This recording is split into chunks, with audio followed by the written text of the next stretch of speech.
வணக்கம். பாரம்பரிய வைத்தியர் நெல்சன் ராஜ். உடற்கூறு இயல்கள் பற்றி, உடலில் வரும் நோய்களின் தன்மை பற்றி தெரியாத பலர் வலைதளங்களில் உண்மைக்கு புறம்பான தவறான செய்திகளை பரப்பி வருகிறார்கள்.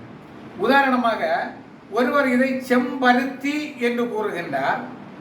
ஆனால் இது செம்பருத்தி அல்ல, செம்பருத்தை.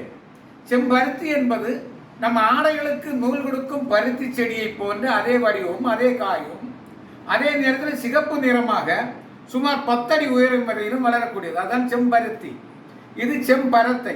இதை கூட முழுதாக செல்ல முடியாது, செல்ல தெரியாததால் பெண்களுடைய கர்ப்பப்பையில் எந்தவித பிரச்சனைகள் இருந்தாலும் இந்த செம்பருத்தை செடியின் பூவை வைத்து குணப்படுத்தி விடலாம்.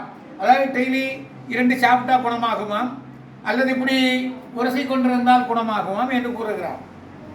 உண்மையிலே முனிவர்களின் சங்கத்திலே 17 முனிவர்களும் கொடுத்த ஆய்வுகளின்படி அதை ஓலைச்சுவடியாக வெளியிட்ட அகத்திய முனிவர் என்ன கூறியிருக்கிறார் என்றால், ஆரப்பா ஆண்மலடு ஆறும் அப்பனே, பெண்மலடு யாரும் இல்லை என்பதாலே கேளப்பா 6 வகை சூளை உண்டு, வேறப்பா தேவதையாலே 7ஆங்காமம்.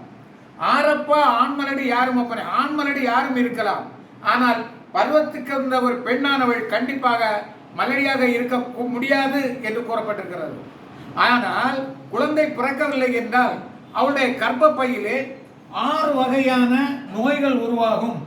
அந்த 6 வகை நோய்களையும் கண்டுபிடித்து மருந்தை கொடுங்கள். அந்த 6 வகை நோய்களும் இல்லை என்றால் துர்தேவதையின் துன்பத்தினாலும் குழந்தை பிறக்காமல் இருக்கும் என்று எழுதியிருக்கின்றார். மீண்டும் தொடர்வோம். நன்றி, வணக்கம்.